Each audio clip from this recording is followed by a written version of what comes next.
Monsieur Camus, c'est à vous. Ah, très bien. Merci. Excusez-moi. Bonjour. Stupeur et incompréhension des téléspectateurs devant leur petit écran le 31 octobre 1961 en découvrant dans une pièce de théâtre diffusée ce soir-là à 20h30 sur l'unique chaîne de l'époque que les comédiens portaient un masque. Les plus anciens d'entre nous se souviennent de la diffusion de cette pièce du dramaturge grec Échille, Les Perses, dans une adaptation de Jean Prat. Ce fut un très grand moment qui marqua l'histoire de la télévision. Difficile toutefois de reconnaître et de pouvoir apprécier les comédiens derrière un masque.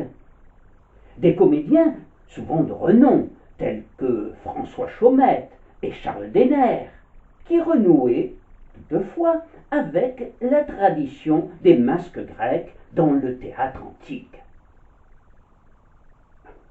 Il faut savoir que les masques faisaient partie des principaux accessoires de la scène en ce temps-là.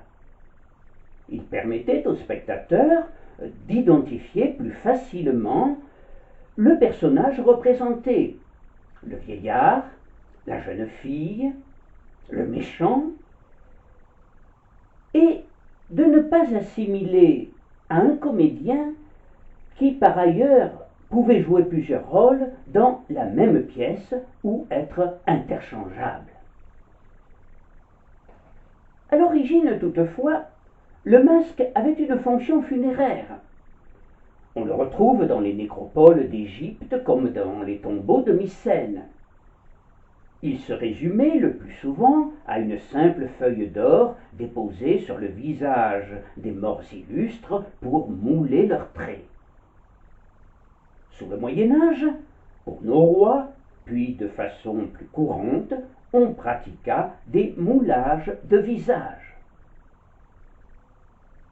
Mais le masque reste associé surtout au théâtre depuis l'Antiquité. Il était alors conçu en matériaux légers, d'abord en écorce, puis en cuir et de façon plus courante en toile enduite de cire.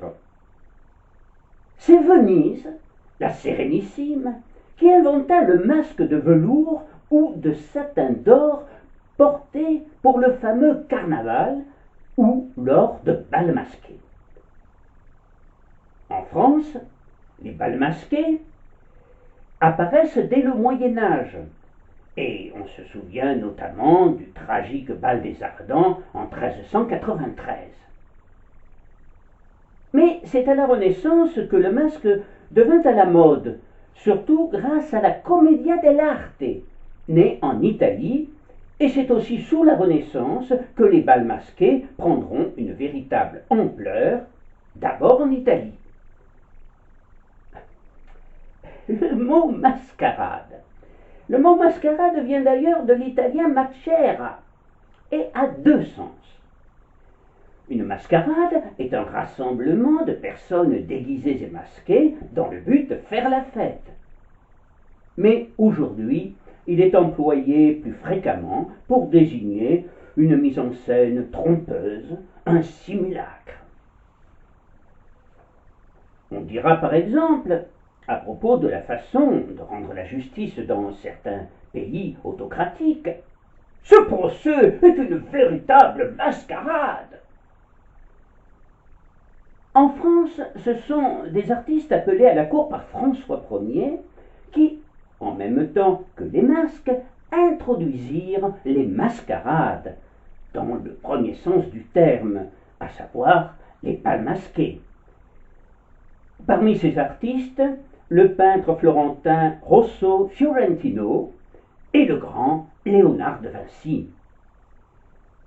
Sous le grand siècle, les bals masqués sont nombreux, à Versailles et chez les grands du royaume.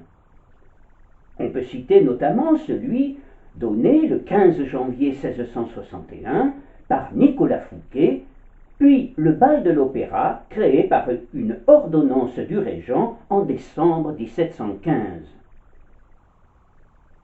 Tout au long des XVIIIe et XIXe siècles, le bal masqué permet plus de sensualité, plus de liberté que les bals plus classiques.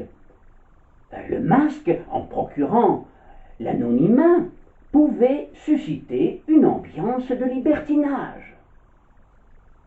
Cet anonymat qu'il préservait à ceux qui le portaient est aussi associé au mystère. Je pense particulièrement à l'un des personnages les plus énigmatiques de l'histoire, un prisonnier dont le visage était toujours caché par un masque de fer et qui, sur ordre du roi Louis XIV, avait été incarcéré à l'île Sainte-Marguerite. Aujourd'hui encore, on s'interroge sur l'identité du fameux masque de fer et toutes les hypothèses sont envisagées. En fait, son masque de fer était vraisemblablement de velours. De nos jours, les personnages masqués ont la cote au cinéma, depuis Fantomas jusqu'à Batman. Mais le masque est aussi, depuis l'Empire romain, il y a plus de 2000 ans, un instrument de protection. Léonard de Vinci, encore lui, proposait au XVIe siècle l'utilisation d'un tissu imbibé d'eau à placer sur la bouche des navigateurs pour les protéger d'éventuelles attaques chimiques lors des batailles navales. Sous Louis XIII, Charles de Lorme, son premier médecin, imagina en 1619 un masque en carton bouilli doté d'un bec à 2 trous permettant la respiration. Puis, à Marseille, lors de la terrible épidémie de peste de 1720, le procédé fut amélioré. Dès les premiers jours de celle-ci, dans la cité phocéenne, d'étranges créatures qui semblaient apparentées à nos modernes Shadocks firent leur apparition. Pourvus de ces masques à bec d'oiseau, remplis de parfums, avec des yeux de cristal, ces êtres mystérieux, aux gestes lents et mécaniques, et qui parcouraient la cité en tous sens, dans leur accoutrement carnavalesque, c'étaient les médecins marseillais. Les masques sont également utilisés comme objet de protection durant la Grande Guerre de 1914-1918 contre les gaz de combat. Les masques à gaz, sous forme de compresses de gaz imbibées d'un produit chimique pour contrer les gaz toxiques, se révélant peu efficaces, furent remplacés vers la fin de la guerre par des masques respiratoires de filtre carbone. Sous la Seconde Guerre mondiale, toutes les armées d'Europe en seront abondamment équipées. Pour conclure ce bref historique sur le port du masque, j'en reviendrai au masque de scène.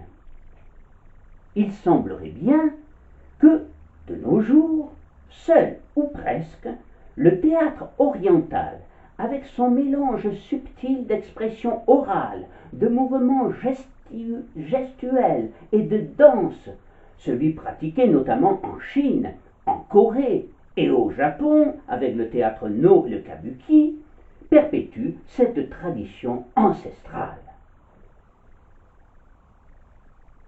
Terminons par cette pensée de l'écrivain japonais Yukio Mishima, auteur du roman Confession d'un masque en 1949. Dans le monde, le masque le plus efficace est de feindre la confiance. À bientôt!